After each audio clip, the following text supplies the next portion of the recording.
620 WTMJ presents Insight 2012 with Charlie Sides from the Country Springs Hotel, sponsored in part by Annex Wealth Management, Digital Office Solutions, Smart Choice MRI, and the law firm of Reinert, Berner, Van Duren. Now, here's your host, Charlie Sides.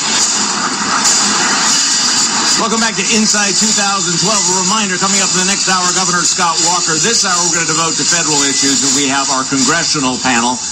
Joining me, and it needs no introduction, Congressman Paul Ryan, the chairman of the House Budget Committee. Thank you. And two freshman congressmen from Wisconsin, as part of the Republican wave, Congressman Sean Duffy from northern Wisconsin, and Congressman Reid Ribble.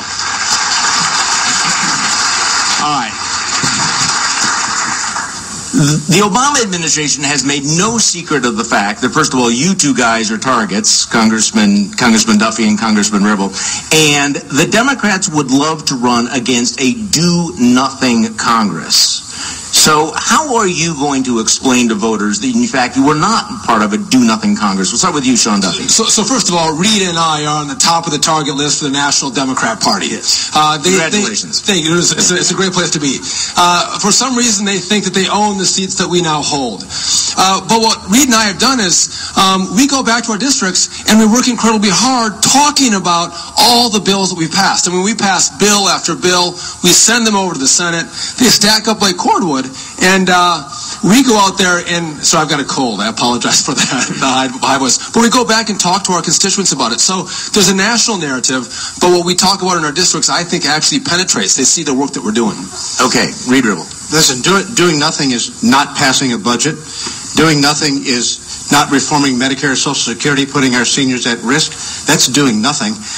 We actually decided to lead, and with the leadership of Paul Ryan and the freshman class that came in, we actually started to reform things.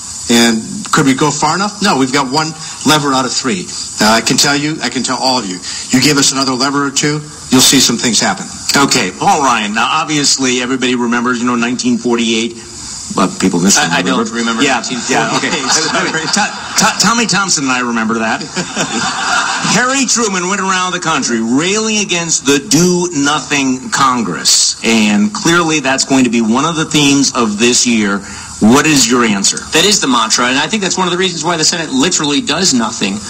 Because the Senate, by killing all the House bills, can help give the president his talking point. Here's what's going to happen from the president's perspective as I see it. By the way, good morning. We're in the 10 o'clock morning hour right now, right? Yeah. This guy is such a pro. He can't run on his record. Look at gas prices. Look at the economy. Look at the fact that the president just gave us a fourth budget with $1 trillion deficit and no solution whatsoever but tax increases and more spending. And the president's not changing his tune. He really believes in this philosophy. He wants to hang on to his health care law. He's fighting for it. So that leaves him with a third option. He's going to have to divide. He's going to have to play politics of envy and division. He's going to have to blame somebody other than himself. So he's going to take all this anxiety, which is real anxiety in this state, in this country, and try and deflect it. And so where better but the Republican Congress that he can try and claim is do nothing? We passed a budget. We've got 30 bills sitting over in the Senate aimed specifically at fiscal conservatism, job creation, drilling for oil, building pipelines, on and on and on. 30 bills, no hearing whatsoever in the Senate. So I think he thinks that people will get confused about this. They won't see the difference. They won't distinguish between the House and the Senate. They won't distinguish between House and Harry Reid. I think people are smarter than that. I think people in this country want to be talked to like adults and not pandered to like children. And I, for one, do not think that the class politics that he's going to play, the message where he's talking to people as if they're stuck in their current station in life and he and the government are here to help them cope with it, that's not who we are. We're going to reject it. We're going to beat them. We're going to get the Senate, and then we're going to save this country, and that's what we're trying to do. But on the issue of messaging, and you have talked about this frequently, but how many Americans really understand that it has been more than 1,000 days since the United States Senate has passed a budget? that they have not even passed, they have not even voted on a budget. I think when he presented his budget, it went down 97 to nothing. Yeah, that's right. I mean, how many people really know that? At least he gave us a budget. And the Senate doesn't even do that.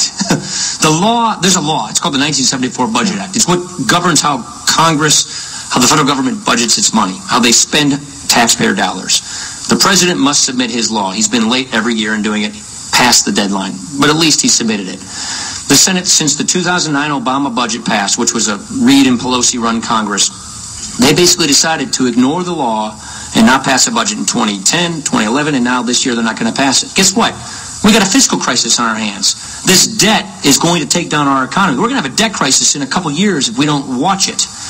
And so they've simply decided not to do anything. Now the president, to his credit, gave us a budget, but again, he's punted as well. His budget, when you take away all the accounting gimmicks and the tricks, it has a $1.5 trillion net spending increase in his budget.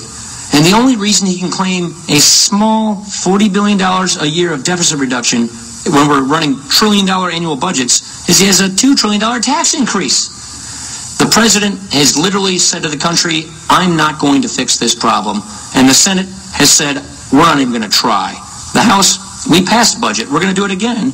We're going to get this debt under control. We're going to balance the budget. We're not going to do it by raising taxes. We're going to do it by cutting spending.